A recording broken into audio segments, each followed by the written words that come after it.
साल 1904 Russian physician IP पवलोव को Nobel prize से नवाजा गया 1904 में।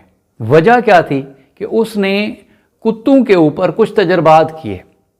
उन तजर्बात की बुनियाद पे दुनिया के अंदर एक रेवोल्यूशन बरपा हुआ और उसके एजाज में उसको नोबेल प्राइज का हकदार ठहराया गया।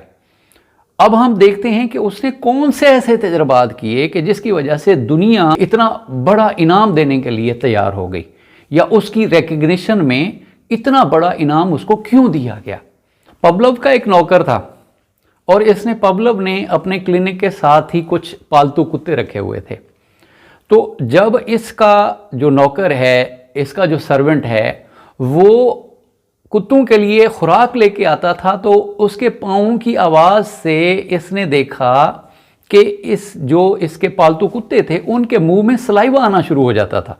इस चीज़ को मद्देनज़र रखते हुए उसने कुछ तजर्बात की एक सीरीज़ की। उसने अपने पालतू कुत्तों के मुंह में एक सुराख किया, एक कट लगाया और उस कट के ज़रिए पाइप लगा दिया और उस पाइप के साथ एक बोतल लगा दी, और उसने वो खाना देने से पहले एक घंटी बजाता था, उसके साथ खाना देता था और फिर चेक करता था कि जो सलाइवा है उसकी क्या मिकदार है। इसी तरह से उसने एक दिन या 24 घंटे की उसने जो सलाइवा की मिकदार है वो नापना शुरू कर दी।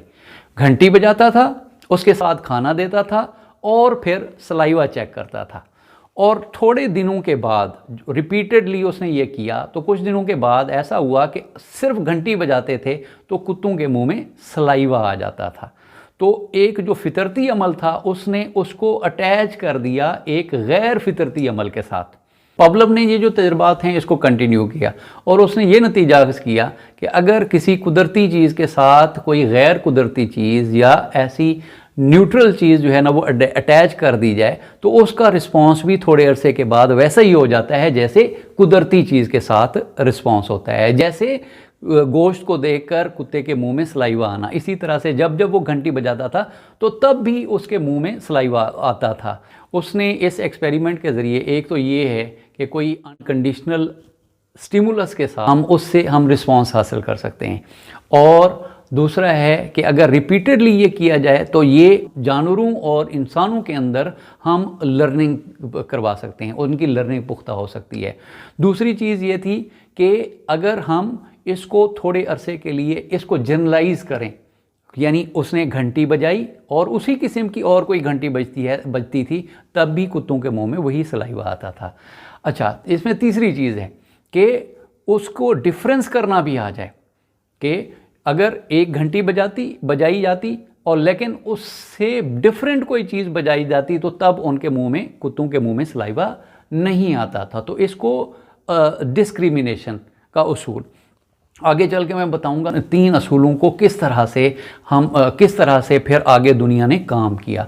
हम अभी तक उसकी थियरी पढ़े जा रहे हैं और अभी तक उसको जो है ना वो बच्चों को पढ़ाए जा रहे हैं, लेकिन इसका दुनिया में कहाँ तक दुनिया पहुँच गई और इससे क्या क्या फ़वाइद हासिल किए, उसको नोबेल प्राइज़ ऐसे नहीं दिया गया।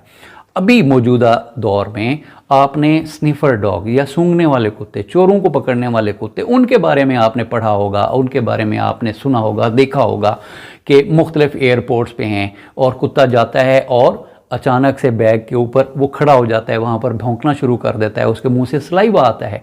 तो वो फिर वहाँ उनकी जो सिक्योरिटी है वो चेक कर लेती है, जी इसमें कोई ड्रग्स हैं या इसमें कोई बारूद है। तो इनकी ट्रेनिंग का जो अमल है बिल्कुल पवलोव की थ्योरी को बुनियाद बनाकर ये किया गया। जर्मन शेफर्ड्स को इसी तरह से ट्रेन किया जाता है कि वो ऐसी जगह पे उनकी खुराक छुपा के रख देते हैं जहाँ पर कोई ड्रग्स हैं या कोई ऐसी चीज़ है, ड्रग्स हैं या बारूद है। तो वो कुत्ता ढूंढते ढूंढते अपनी खुराक तक पहुँचता है और साथ ही वो ड्रग्स पड़ी होती हैं। तो इसकी ट्रेनिंग जब रिपीटेड होती है उसके बाद सिर्फ ड्रग्स को रख देते हैं और जो है ना वो कुत्ता ढूंढते ढूंढते वो ड्रग्स तक पहुंचता है और उसके बाद वो ड्रग्स को तलाश करते हैं और साथ में उसको खुराक देते हैं।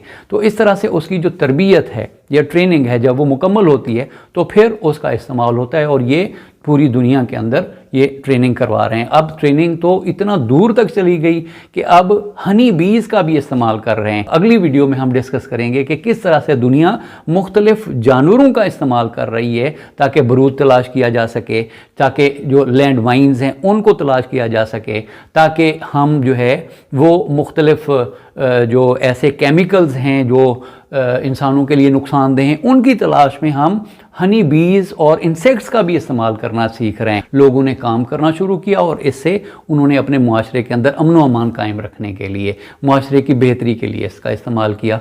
हमने अभी तक उसको किताब के अंदर लिखा हुआ है और किताबों में रखा हुआ है।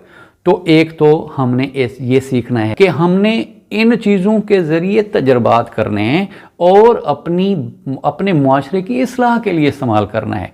दूसरी जो चीज़ है कि हम अपने स्कूलों के अंदर, स्कूल ऐसा हो कि बाहर से देख के कि यहाँ का जो जितने लोग हैं, यहाँ का जितना अमला है कोऑपरेटिव है, बड़े लोग अच्छे हैं, क्लासरूम के एनवायरनमेंट बड़ा अच्छा होगा, तो जैसे ही बच्चे जो है ना उनको घर में दिल ना लगे, जैसे बाहर की दुनिया में, जैसे फिनलैंड में है, जापान में है, अमेरिका के अंदर है कि बच्चों का घर में दिल नहीं लगता, वो बैग उठा के स्कूल वैन की तरफ दौड़ रहे होते हैं क्योंकि उनको इतना अट्रैक्शन लग रही होती है। तो उनकी जो मेंटल कंडीशनिंग है वो इस अंदाज से हो जाती है कि स्कूल उनको बड़े खूबसूरत लगते हैं। तो काश हम भी इसके ऊपर अमल करें और हमारा स्कूल, हमारा क्लासरूम और हमारा टीचर ऐसे बच्चों को ट्रेन करे कि वो भाग भाग के उस स्कूल में और उस इन्वायरमेंट में शामिल होना चाहें।